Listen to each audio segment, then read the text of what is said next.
नमस्ते दोस्तों। क्या आपके मन में कभी यह प्रश्न उठा है कि कुछ व्यक्ति अत्यंत बड़े बड़े जोखिमों का सामना कैसे कर लेते हैं, जबकि अन्य लोग छोटी से छोटी चीज से भयभीत हो जाते हैं? यह अंतर क्यों होता है कि कुछ लोग अपने जीवन के सर्वाधिक महत्वपूर्ण निर्णय बिना किसी हिचकिचाहट के कर डालते हैं, वहीं दूसरी ओर कुछ लोग हर छोटा कदम उठाने से पहले हजार बार विचार करते हैं? क्या रिस्क लेना कोई जन्म में सीखते, जो केवल कुछ विशेष लोगों को ही प्राप्त होती है, या फिर इसे सीखा और विकसित किया जा सकता है? जोखिम, जिसे हम रिस्क कहते हैं, हमारे जीवन का एक ऐसा अभिन्न अंग है जिसका सामना चाहे हम चाहें या ना चाहें करना ही पड़ता है। परंतु मूल प्रश्न यह उठता है कि जोखिम लेने का सही तरीका क्या होता है? क्या यह केवल भाग्य या किस्मत पर निर्भर करता है, या फिर इसके पीछे कोई वैज्ञानिक तर्क और तंत्र काम करता है? अगर हम इस कला में पारंगत हो जाएं, तो क्या हम भी अपने जीवन के सबसे बड़े और निर्णायक फैसले भयमुक्त होकर ले सकते हैं? आज हम चर्चा करने जा रहे हैं एक ऐसी पुस्तक की जो जोखिम लेने के पीछे छिपे विज्ञान को उजागर करती है, द आर्ट ऑफ रिस्क। ये केवल एक किताब नहीं है, यह एक मानसिकता है, एक माइंडसेट है जो हमें यह शिक्षा देती है कि किस प्रकार भय पर नियंत्रण पाकर सोचा समझा कैलकुलेटेड जोखिम उठाया जा सकता है और अपने जीवन में मुश्किल से मुश्किल चीजों को हासिल की जा सकती है। जोखिम उठाना केवल साहसी सनकियों या साहसिक कार्यों के शौकीनों के लिए ही नहीं है। यह एक ऐसा कौशल है जिसे कोई भी व्यक्ति विकसित कर सकता है, चाहे आप व्यवसाय में हों, करियर में उन्नति चाहते हों, या व्यक्तिगत जीवन में साहसिक और निर्णायक कदम उठाना चाहते हों। रिस्क लेना आवश्यक है, परंतु सही रिस्क लेना और बेवजह का रिस्क उठाना, इन दोनों के बीच एक विशाल अंतर होता है। इस पुस्तक में यह बताया गया है कि हमारे मस्तिष्क में कौन सा ऐसा तंत्र कार्य करता है जो यह तय करता है कि हम कोई जोखिम स्वीकार करेंगे या उसे डरकर पीछे हट जाएंगे। क्या कोई ऐसी विधि है जिससे हम अपने मस्तिष्क को प्रशिक्षित कर सकते हैं ताकि हम सही समय पर सही जोखिम उठा सकें? क्या हमारा अतीत का अनुभव, हमारा विचार करने का तरीका और हमारा व्यक्तित्व यह प्रभावित करता है कि हम रिस्क लेने वाले व्यक्ति बनेंगे या नहीं?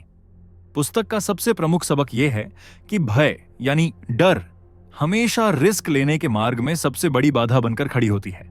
परंतु वास्तविकता यह है कि सफल जोखिम लेने वाले वे लोग नहीं होते जो बिल्कुल भी नहीं डरते, बल्कि वे होते हैं जो अपने भय को प्रबंधित करना सीख जाते हैं। अर्थात जोखिम लेने का तात्पर्य यह नहीं है कि आप बेधड़क और विचारहीन होकर कोई भी कदम उठा लें। इसका अर्थ यह है कि आप अपने भय को समझें, अपने लक्ष्यों को स्पष्ट करें और फिर एक बुद्धिमानी भरी रणनीति बनाकर उस रिस्क को संभालें। इसीलिए अगर आप भी अपने जीवन में एक साहसी और आत्मविश्वासी व्यक्ति बनना चाहते हैं, अगर आप भी उन लोगों में शामिल होना चाहते हैं जो बिना किसी भय के अपने सबसे बड़े सपनों का पीछा करते हैं, तो यह वीडियो विशेष रूप से आपके लिए ही है। इस वीडियो में हम द आर्ट ऑफ रिस्क की सर्वाधिक शक्तिशाली रणनीतियों को डिकोड करेंगे, जो आपको यह सिखाएंगी कि किस प्रकार आप अपने भीतर जोखिम लेने का सही संतुलन विकसित कर सकते हैं और अपने जीवन में भय को नियंत्रित करके सफलता प्राप्त कर सकते हैं। तो चलिए बिना किसी देरी के इस रोमांचक यात्रा का आरंभ करते हैं और सीखते हैं रिस्क लेने की वास्तविक कला। Chapter number 1, your brain on risk. आपका मस्तिष्क जोखिम पर कैसे प्रतिक्रिया करता है? क्या आपने कभी सोचा है कि कुछ लोग किसी ऊंची चट्टान से कूदने, तेज रफ्तार में बाइक दौड़ाने या अपने व्यवसाय में करोड़ों रुपए निवेश करने में जरा भी भय महसूस नहीं करते, जबकि कुछ लोग छोटी छोटी चीजों में भी जोखिम उठाने से डरते हैं? आखिर ऐसा क्यों होता है? क्या यह केवल हमारे व्यक्तित्व पर निर्भर करता है, या फिर इसके पीछे कोई वैज्ञानिक तर्क छिपा हुआ है? इस चैप्टर में एक अत्यंत चौंकाने वाली बात प्रस्तुत की गई है।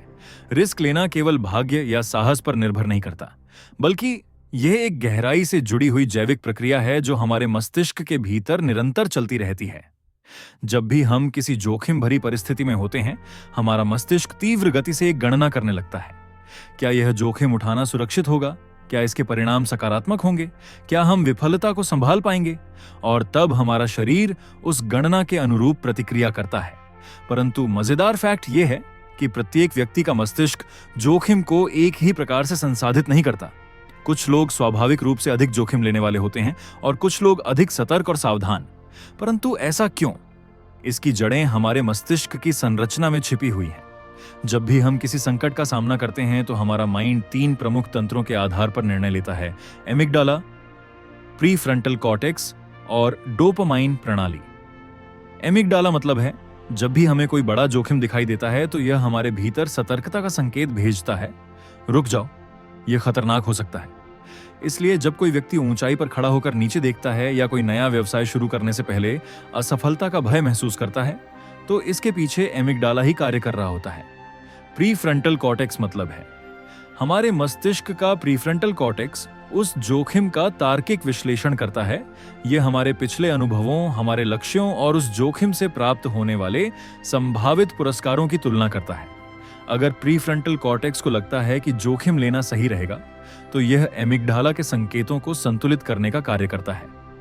डोपामाइन प्रणाली मतलब है डोपामाइन, जिसे हम अच्छा महसूस कराने वाला रसायन भी कहते हैं, हमारे मस्तिष्क का वह भाग है जो हमें रोमांच और उत्तेजना का अनुभव कराता है। जब हम कोई जोखिम उठाते हैं और उसमें सफल होते हैं, तो हमारी डोपामाइन प्रणाली हमें एक प्रबल पुरस्कार संकेत भेजती है। हाँ, यह मजेदार था, इसे फिर से करो। यही कारण है कि कुछ लोग जोखिम लेने से नहीं घबराते, बल्कि बार बार उसका रोमांच महसूस करना चाहते हैं। परंतु यही डोपामाइन प्रणाली कभी कभी हमें गलत निर्णय लेने के लिए भी विवश कर सकती है। जब कोई व्यक्ति अत्यधिक जोखिम भरा व्यवहार प्रदर्शित करता है, जैसे जुआ खेलना, तेज गाड़ी चलाना या अनावश्यक रूप से खतरनाक निर्णय लेना, तो इसका कारण डोपामाइन की अतिस्क्रियता हो सकती है। कुछ लोग स्वाभाविक रूप से अधिक डोपामाइन संवेदनशील होते हैं और यही कारण है कि वे बार बार उच्च जोखिम वाले निर्णय लेते हैं, भले ही उनमें असफलता का खतरा अधिक हो। अब प्रश्न यह उठता है, क्या जोखिम लेने को नियंत्रित किया जा सकता है? क्या हम अपने मस्तिष्क को इस प्रकार प्रशिक्षित कर सकते हैं कि हम सही समय पर सही जोखिम उठाएं और अनावश्यक जोखिमों से बचें? हाँ, यह संभव है। यदि हम अपने मस्तिष्क के इन तीनों तंत्रों को अच्छी तरह समझ लें, तो हम अपने भय को प्रबंधित कर सकते हैं, अपनी तार्किक सोच को सुधार सकते हैं और अपनी डोपामाइन प्रणाली को सही तरीके से नियंत्रित कर सकते हैं। इस अध्याय का सबसे शक्तिशाली संदेश यह है, जोखिम लेना कोई यादृच्छिक प्रतिभा नहीं है, बल्कि यह एक जैविक और मनोवैज्ञानिक प्रक्रिया है जिसे हम समझकर महारत हासिल कर सकते हैं। जो लोग बुद्धिमानी पूर्वक जोखिम उठाते हैं, वे अपनी प्रवृत्तियों, अनुभवों और तार्किक सोच के बीच एक उत्तम संतुलन बनाते हैं। वे न तो बिना सोचे समझे जोखिम लेते हैं और न ही किसी भय के कारण अवसर को गंवा देते हैं। तो अगली बार जब आप किसी बड़े निर्णय लेने के सामने खड़े हों, तो स्वयं से एक प्रश्न अवश्य पूछिए, क्या यह मेरा एमिगडाला है जो मुझे रोक रहा है? क्या मेरा प्रीफ्रंटल कॉर्टेक्स है जो इस जोखिम का सही तरीके से विश्लेषण कर रहा है, या क्या मेरी डोपामाइन प्रणाली है जो मुझे सही पुरस्कार की ओर आकर्षित कर रही है? यदि आप इस ढांचे को समझ लेते हैं, तो आप किसी भी जोखिम को समझदारी से संभाल सकते हैं और अपने जीवन में बड़े बड़े लक्ष्यों को प्राप्त कर सकते हैं। जोखिम एक कला है और इसमें महारत हासिल करना संभव है। हैं? बस आपको अपने मस्तिष्क को सही तरीके से समझना होगा। Chapter number 2, the KC myth of fearlessness, निडरता का भ्रम। क्या आपने कभी ऐसे लोगों को देखा है जो ऊंचाई से छलांग लगाने में जरा भी नहीं हिचकिचाते? और कुछ लोग ऐसे भी होते हैं जो बिना किसी भय के नए व्यापारिक विचारों पर करोड़ों रुपए लगा देते हैं। हमारा मानना होता है कि ये लोग निडर हैं, यानी इन लोगों को डर महसूस ही नहीं होता। परंतु क्या सच में ऐसा होता है? क्या कुछ लोग जन्म से ही भय से मुक्त होते हैं, या फिर ये केवल एक भ्रम है? ये चैप्टर इस बड़े भ्रम को तोड़ता है। निडरता नामक कोई वस्तु वास्तव में होती ही नहीं है। हकीकत यह है कि प्रत्येक मनुष्य डरता है, चाहे वह कितना भी साहसी क्यों न दिखाई दे। बस अंतर केवल इतना है कि कुछ लोग अपने भय को सही तरीके से प्रबंधित करना सीख जाते हैं और कुछ लोग भय के आगे घुटने टेक देते हैं। जब भी हम किसी जोखिम भरी परिस्थिति में होते हैं, तो हमारा माइंड तुरंत चेतावनी मोड में चला जाता है। हमारे भीतर एक अनदेखी घबराहट पैदा होती है, हमारी हृदय की गति तेज हो जाती है, हथेलियां पसीने से तर हो जाती हैं और मस्तिष्क कहता है, रुक जाओ, यह खतरनाक हो सकता है। लेकिन यह प्रश्न हमारा एमिगडाला करता है, जो हमें जीवित रहने के मोड में डाल देता है। यह तंत्र लाखों वर्षों से हमारे भीतर विराजमान होता है और यही हमें हर प्रकार के खतरों से बचाने में सहायता करता है। परंतु आज के समय में खतरे केवल जंगलों में जंगली जानवरों से ही नहीं होते, बल्कि करियर के लेकर समाज में लोग क्या बोलना, निवेश और रिश्तेदार क्या कहेंगे, ये सभी प्रश्न आते हैं। परंतु जब हम इन जोखिमों का सामना करते हैं, तब भी हमारा मस्तिष्क वही आदिम प्रतिक्रिया देता है जो किसी जानलेवा खतरे को देखकर दी जाती है। अब प्रश्न यह है कि यदि डर स्वाभाविक है, तो फिर दुनिया के सबसे बड़े जोखिम लेने वाले इतने बड़े फैसले कैसे ले लेते हैं? क्या उनके भीतर डर नहीं होता? वास्तविक जोखिम लेने वाले वे लोग होते हैं जो डर को महसूस करने के बावजूद आगे बढ़ते हैं। वे अपने भय को अनदेखा नहीं करते, बल्कि उसे समझते हैं, उसे स्वीकार करते हैं और फिर उसी भय को अपनी शक्ति बना लेते हैं। यही है वास्तविक मानसिकता में परिवर्तन, माइंडसेट शिफ्ट जो एक सामान्य व्यक्ति और एक असाधारण व्यक्ति के बीच का सबसे बड़ा अंतर पैदा करता है। एक पेशेवर आकाश डाइवर जब हजारों फीट की ऊंचाई से कूदता है तो उसे भी डर लगता है।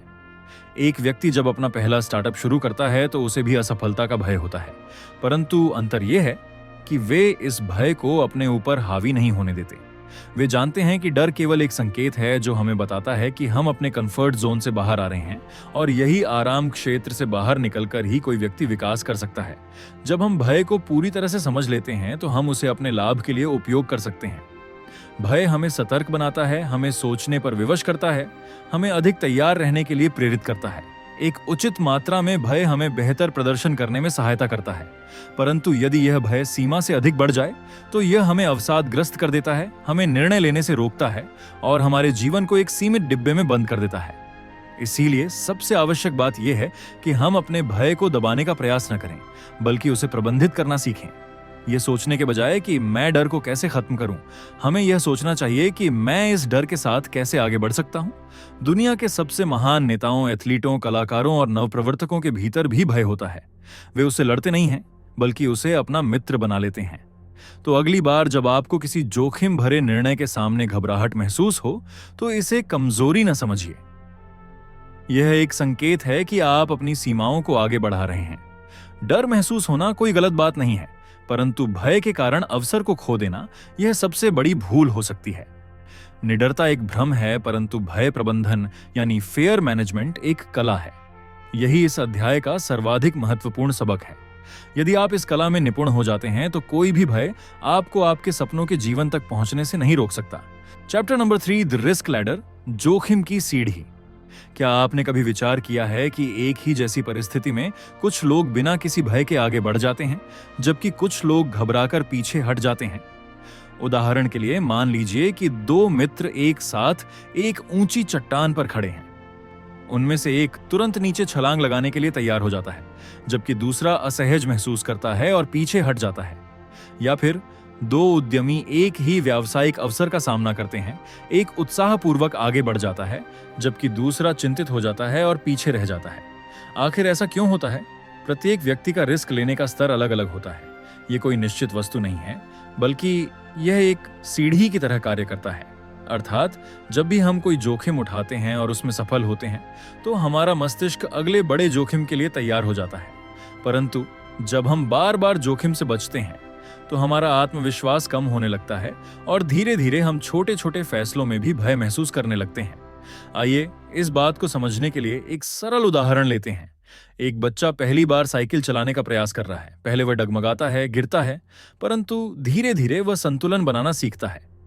जब वह एक बार बिना गिरे थोड़ी दूर तक चल लेता है तो उसका आत्मविश्वास बढ़ जाता है।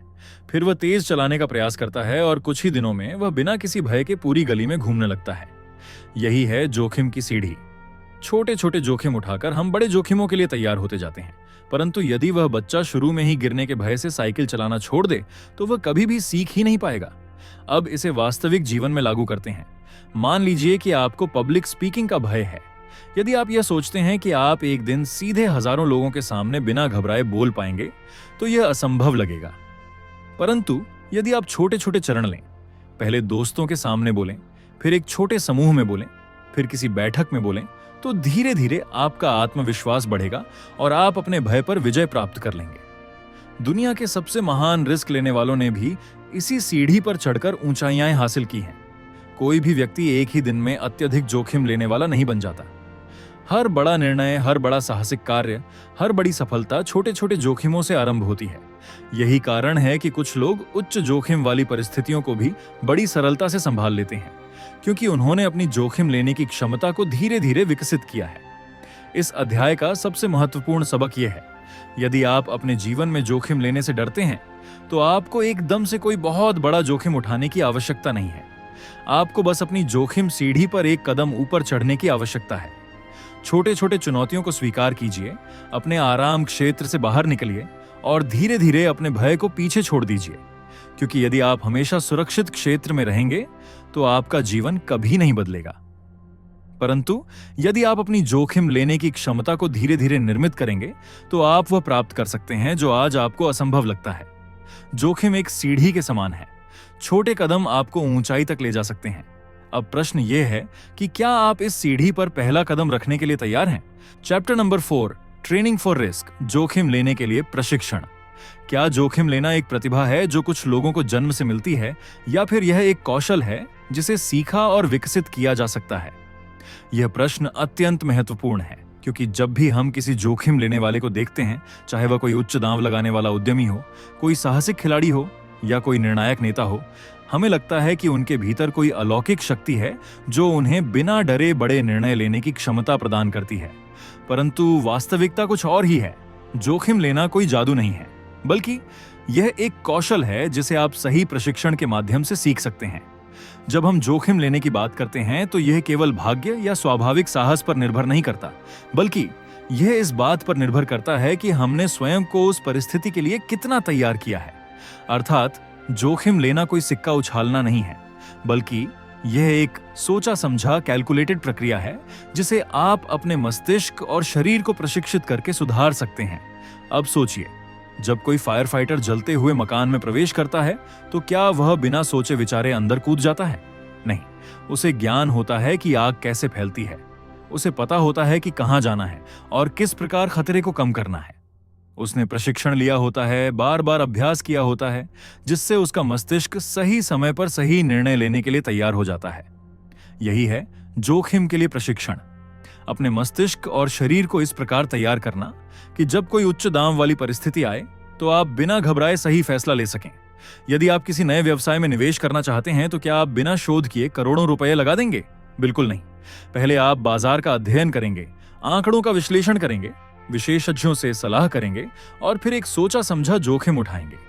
यही है जोखिम लेने का वास्तविक सूत्र: सही तैयारी, सही ज्ञान और सही क्रियान्वयन।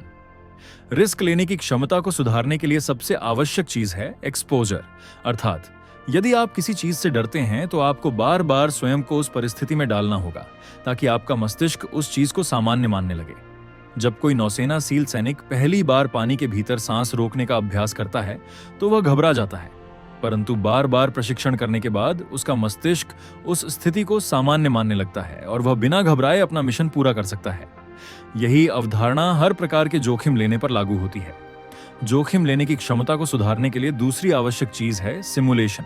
अर्थात आप वास्तविक जोखिम उठाने से पहले उसका अनुकरण करके अभ्यास कर सकते हैं। पायलट हजारों फीट की ऊंचाई पर विमान उड़ाने से पहले उड़ान अनुकरणक यानी फ्लाइट सिमुलेटर में अभ्यास करते हैं। चिकित्सक शल्य चिकित्सा करने से पहले आभासी वास्तविकता यानी वर्चुअल रियलिटी प्रशिक्षण लेते हैं। एथलीट बार बार अपने प्रदर्शन का परीक्षण करते हैं। जब आपका मस्तिष्क पहले से ही किसी परिस्थिति को कई बार अनुभव कर चुका होता है तो वास्तविक जोखिम उठाने का भय बहुत कम हो जाता है। अब प्रश्न यह है, क्या कोई भी व्यक्ति स्वयं को एक बुद्धिमान जोखिम लेने वाला बना सकता है? केटी सुकुल कहती हैं, हाँ बिल्कुल। यदि आप स्वयं को सही प्रशिक्षण और सही एक्सपोजर प्रदान करते हैं तो आप अपने आराम क्षेत्र से बाहर आ सकते हैं और बेहतर निर्णय ले सकते हैं। प्रत्येक महान जोखिम लेने वाला पहले छोटे छोटे चरण उठाकर स्वयं को तैयार करता है और यही सबसे बड़ा रहस्य है। इस अध्याय का सर्वाधिक महत्वपूर्ण सबक यह है, जोखिम लेना कोई चमत्कारी शक्ति नहीं है, बल्कि एक सीखा जाने वाला कौशल है। यदि आप सही प्रशिक्षण लेते हैं, सही मानसिकता विकसित करते हैं और धीरे धीरे स्वयं को जोखिम के संपर्क में लाते हैं तो आप भी उन लोगों में शामिल हो सकते हैं जो बड़े से बड़े जोखिम को बुद्धिमानी पूर्वक उठाते हैं और अपने जीवन में महान सफलता प्राप्त करते हैं। तो अब प्रश्न यह है, क्या आप स्वयं को अगले जोखिम के लिए प्रशिक्षित करने के लिए तैयार हैं? Chapter number 5, the power of intuition यानी अंतर्ज्ञान की शक्ति।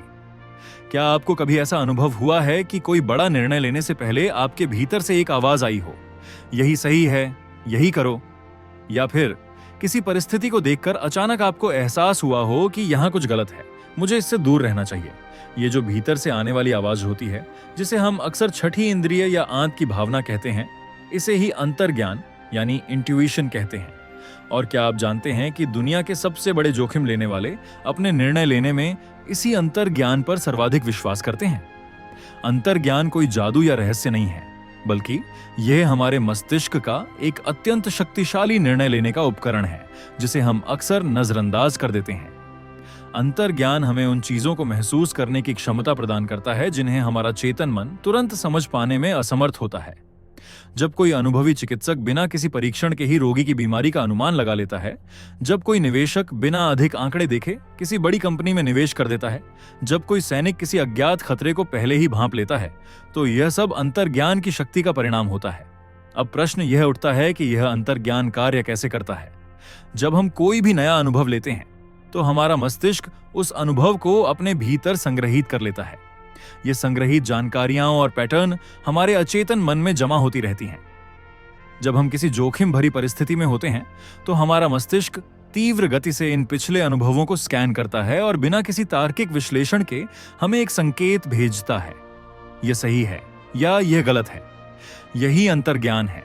इसे समझने के लिए एक अत्यंत साधारण उदाहरण लेते हैं। मान लीजिए कि आप किसी नए शहर में घूमने गए हैं और आपको दो रास्ते दिखाई देते हैं। एक रास्ता साफ सुथरा और प्रकाशित है, जबकि दूसरा रास्ता अंधेरा और सुनसान है। अब आप बिना अधिक सोचे ही आपका मन कहेगा कि पहला रास्ता अधिक सुरक्षित है। क्यों? क्योंकि आपके मस्तिष्क ने आपके पिछले अनुभवों और बचपन से सुनी गई कहानियों को मिलाकर एक पैटर्न बना लिया है कि सुनसान और अंधेरे रास्ते खतरनाक हो सकते हैं। यही अंतर्ज्ञान है। जोखिम लेने के संदर्भ में भी यही होता है। जब कोई पेशेवर पोकर खिलाड़ी बिना प्रतिद्वंद्वी के कार्ड देखे ही अनुमान लगा लेता है कि सामने वाले के पास अच्छा हाथ है या नहीं, जब कोई शेयर बाजार व्यापारी किसी कंपनी के शेयर के बढ़ने या गिरने का सही अनुमान लगा लेता है, जब कोई एथलीट बिना सोचे समझे सही निर्णय ले लेता है, तो यह सब उनके वर्षों के अनुभव से उत्पन्न अंतर्ज्ञान के कारण होता है। अर्थात जितना अधिक आप किसी चीज में अनुभव प्राप्त करेंगे, उतना ही तीव्र और सटीक आपका अंतर्ज्ञान बनेगा। परंतु एक दिलचस्प बात यह है, अंतर्ज्ञान हमेशा सही नहीं होती। कभी कभी हमारा मस्तिष्क पिछले अनुभवों के कारण गलत पैटर्न बना लेता है और हम गलत निर्णय भी ले सकते हैं। इसीलिए केटी सुकुल बताती हैं कि अंतर्ज्ञान को पैना करने के लिए दो चीजें आवश्यक हैं। पहला, जितना हो सके उतने अनुभव लेना, और दूसरा, अपने अंतर्ज्ञान को आंकड़ों और तर्क से जांचना, यानी क्रॉस चेक करना।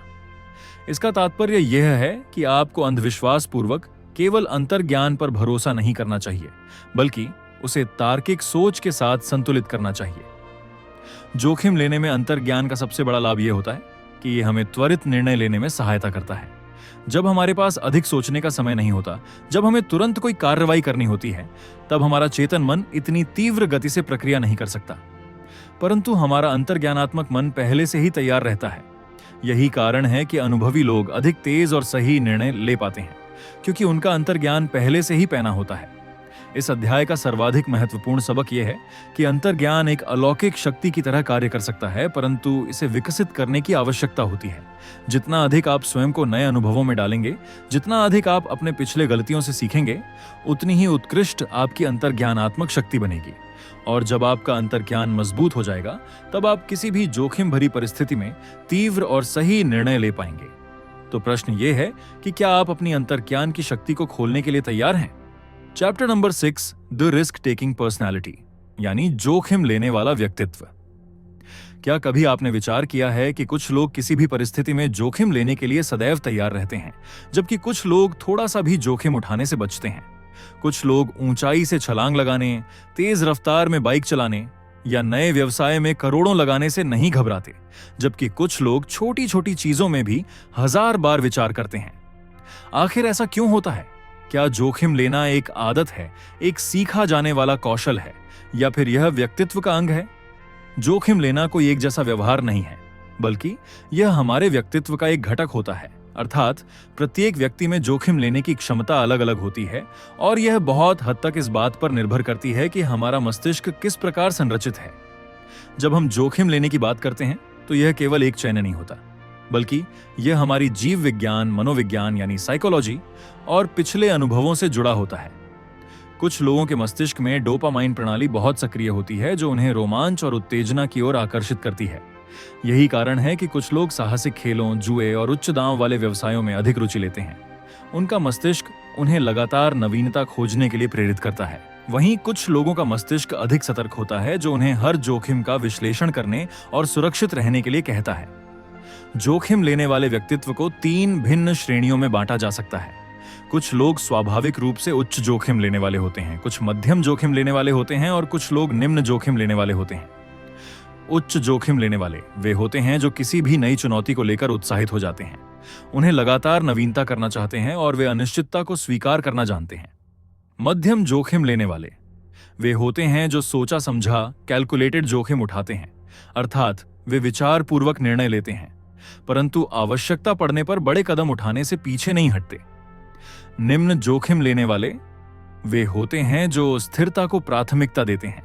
वे हर स्थिति में सुरक्षित रहना चाहते हैं और अनिश्चितता से बचते हैं। अब प्रश्न यह उठता है, क्या जोखिम लेने वाले व्यक्तित्व को बदला जा सकता है? केटी शुक्ल कहती हैं, हां, यह संभव है। जोखिम लेना कोई स्थिर लक्षण नहीं है, बल्कि यह हमारी आदतों, पर्यावरण और अनुभवों से प्रभावित होता है।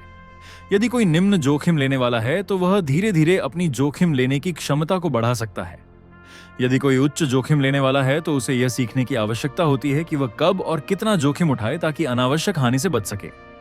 जब हम स्वयं को छोटी छोटी जोखिम भरी परिस्थितियों में डालते हैं और उन्हें सफलतापूर्वक संभालते हैं तो हमारा मस्तिष्क जोखिम लेने को सामान्य मानने लगता है।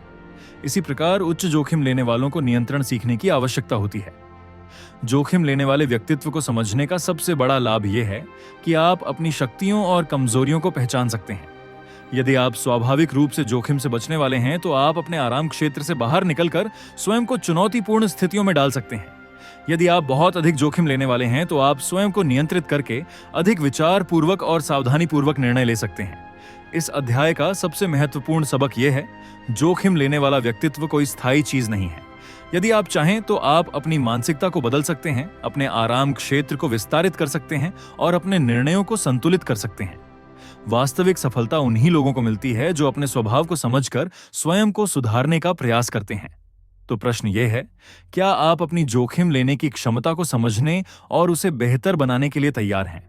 रिस्क एक ऐसा शब्द है जो कुछ लोगों के लिए उत्साह लाता है और कुछ के लिए भय। परंतु रिस्क लेना कोई यादृच्छिक कार्य नहीं है, बल्कि यह एक सीखा जाने वाला कौशल है जो हमारे मस्तिष्क की कठोर संरचना, हमारे अनुभवों और हमारे व्यक्तित्व से जुड़ा हुआ है। इस पुस्तक में हमने यह जाना कि किस प्रकार हमारा मस्तिष्क जोखिम को संसाधित करता है, किस प्रकार भय को प्रबंधित किया जा सकता है और किस प्रकार छोटे छोटे सोचे समझे जोखिम हमें बड़ी सफलता तक ले जा सकते हैं।